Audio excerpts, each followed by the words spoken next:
Bonjour à tous et bienvenue dans cette nouvelle Technical Tips. Dans cette vidéo, nous allons voir comment créer des tenons mortaises dans de la construction soudée. Les tenons et les mortaises facilitent la soudure de pièces entre elles et minimisent les déplacements entre plusieurs pièces de tôlerie. Vous ne l'avez peut-être pas remarqué, mais le gestionnaire de propriétés de tenons mortaises affiche 5 sélections. Si vous l'utilisez sur des corps de tôlerie, comme ici, une de ces sélections disparaît automatiquement après avoir sélectionné l'arête de référence. En fait, il sélectionne automatiquement la face de début du tenon. Ensuite, vous sélectionnez la face de la mortaise qui est utilisée pour la condition de fin jusqu'à la surface. Et voilà le résultat en tôlerie. Tenon mortaise est disponible dans toutes les pièces, mais pas seulement les pièces de tôlerie.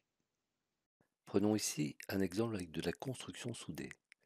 Si vous n'avez pas le ruban de tôlerie actif, vous pouvez toujours accéder à Tenon mortaise avec l'outil de recherche dans la partie supérieure ou maintenant directement depuis le raccourci S de votre clavier et avec un petit plus l'ajouter directement à vos raccourcis rapides.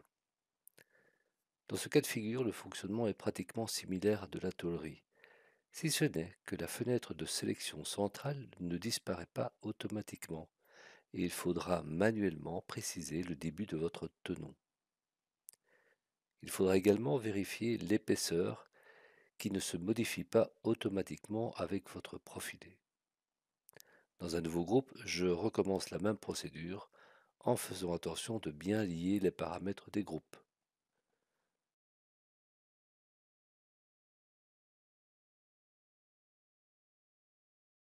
Voici le résultat.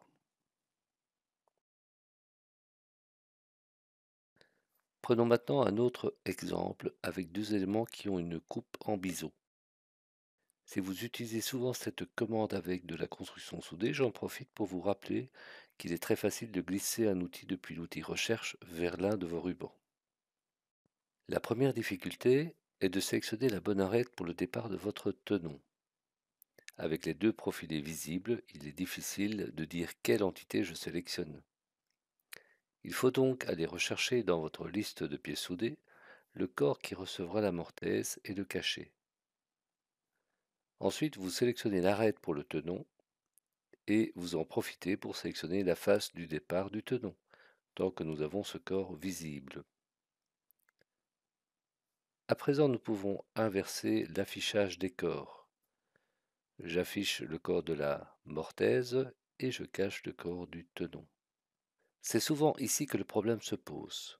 Étant donné qu'il n'y a pas vraiment de face parallèle de l'autre côté du profil, vous aurez tous envie de sélectionner cette face, mais un message d'erreur s'affiche vous disant que la sélection n'est pas valide, étant donné qu'on n'utilise pas la bonne condition de fin.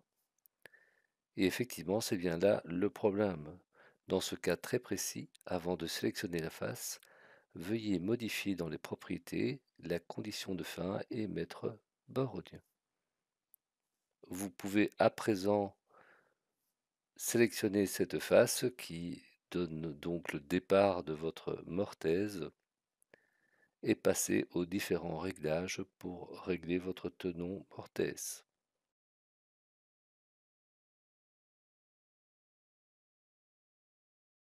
À présent, je refais la même procédure pour l'autre côté.